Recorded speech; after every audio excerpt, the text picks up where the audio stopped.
Whenever you negotiate, you need to know the details.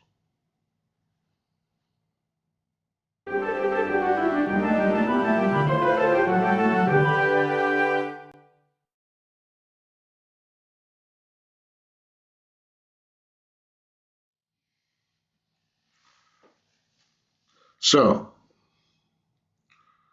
Steve Witkoff went to Moscow, got the Putin treatment, and now Donald Trump wants to meet with Putin next Friday in Alaska. Why?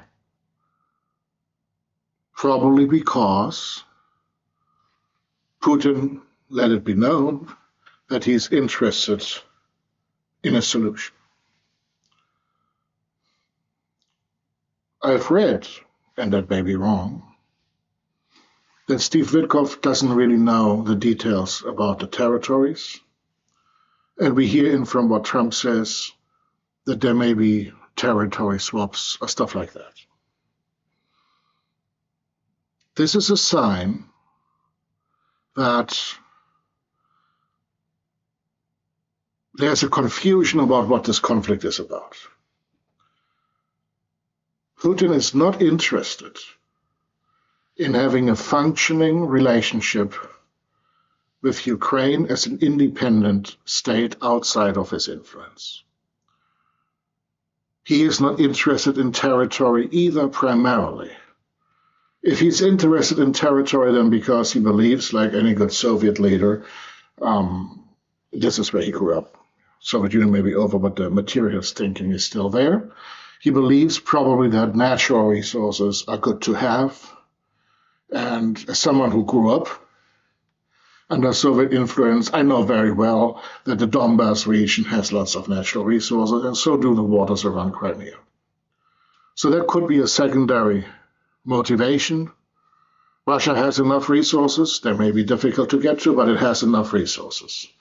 So that argument is true or not. It's not that true to that extent because Russia definitely has enough resources. So this is about something else than territory.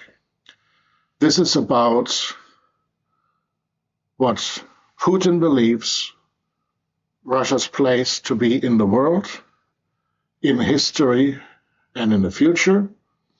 This is about his role as the ultimate mafia criminal in Russia, as one of the richest men on the planet, who managed to get into this role due to thievery, state capture, and continuous corruption. Authoritarian rule always corrupts. There's no authoritarianism without corruption because all the strategies for transparency, for control by the people, by the courts, have been eliminated. Putinism is,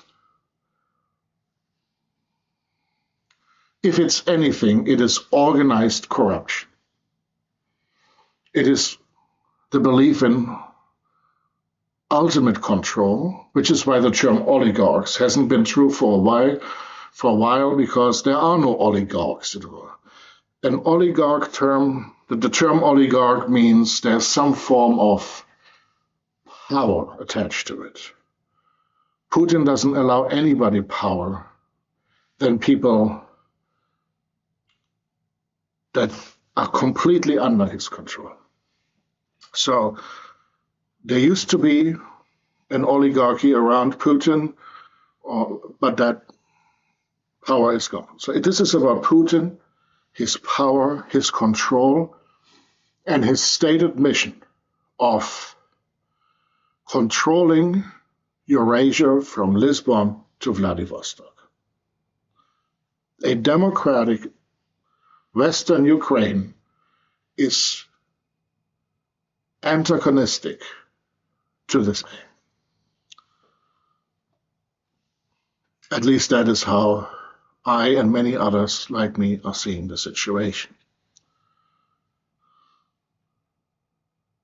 It is, I believe, of relevance that both Witkoff and Trump are real estate people, are developers. There is a business thinking here that believes that everything is about materialism. Everything can be negotiable, and with the right tit-for-tat, you can get a solution. There's also a business belief that details don't matter. You see this a lot with consulting businesses that come into businesses and say, you need to do this different, and the people don't know anything about the business. All they know is models, cookie cutter solutions, and this has ruined a lot of businesses. It is also ruining some universities. It is also ruining some countries. Yeah, you could see the mindset behind Doge is that too. The mindset behind austerity is that too. Now, I know we all need to save money and we all need to have efficient government, but the ruling philosophy that you see domestically and foreign policy-wise with Trump is this business mindset of no details, make a compromise, tit for tat, and we can get this done. This ignores any limits such an approach has. This ignores history, this ignores attachments of people, this ignores justice, and it also ignores the situation on the ground. Ukraine may be losing village after village, field after field, small cities after small city, but it has not been in danger of losing Kyiv, Kharkiv, Kramatorsk, Slavyansk, and any of these other bigger cities. The Ukrainian playbook here is we don't have enough weapons for a counterattack, so we've contributed to making the battlefield deadly with drones. There's a flying carpet of drones around the battlefield. No one really can make moves. Only a very stupid military commander would decide to send soldiers into that kind of battle. And the Soviet-Russian mindset is that stupid. So they're sending wave after wave of human beings into certain death. They may capture a pile of rubble, a field here and there, but this is not victory. At the same time, Ukraine has worked very effectively to destroy Russian infrastructure behind the front lines, military infrastructure, and to contribute to ruining Russian economy. It is Putin who has no cards anymore. It is Zelensky who holds the cards. But it is the Ukrainian people who deserve justice. It is the people in the occupied territories that deserve to be returned to their homeland. This is not just territory. This is people. This is their homes. This is about global justice. It is about setting a precedent. If you let Putin take even one piece of land and legitimize it, then he'll try again. And if it's not Putin, it's somebody else. It'll be Taiwan that's the next victim, and so on. Details matter. This is not a real estate deal. And I understand Trump is coming off a peace deal high right now.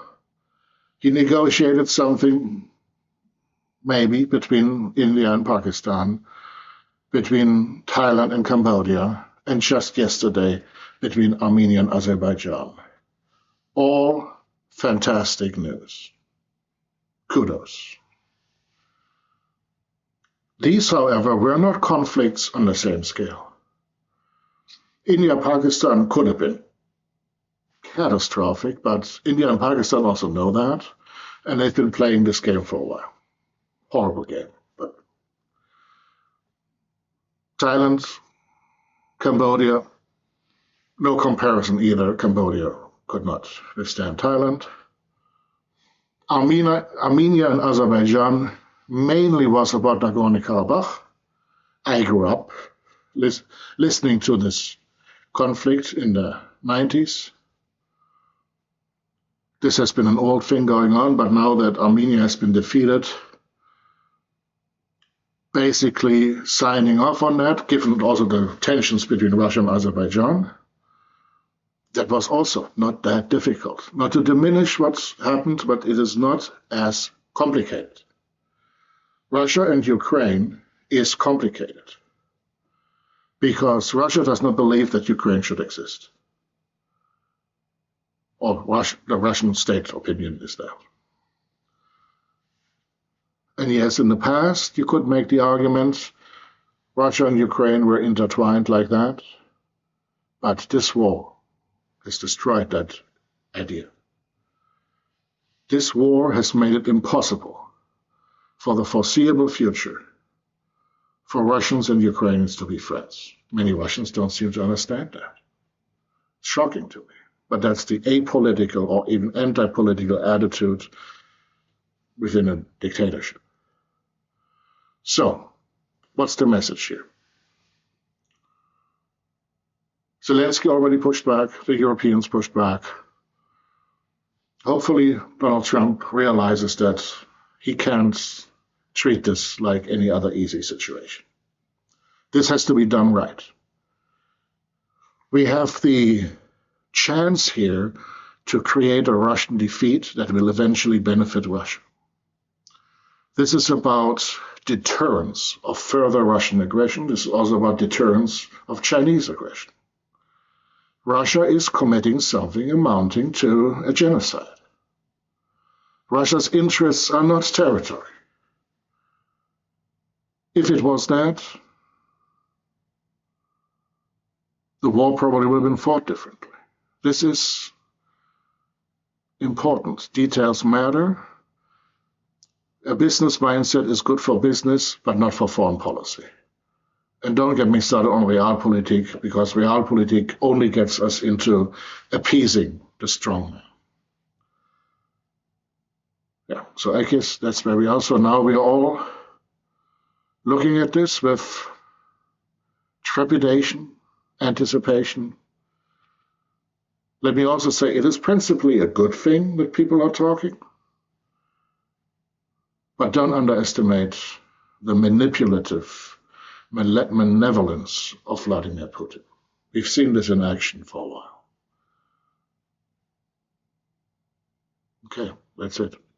Let's wait and see. And Ukraine must win. Thank you. This is Dr. Philip Knights. This is Erratic Attempts. See you soon.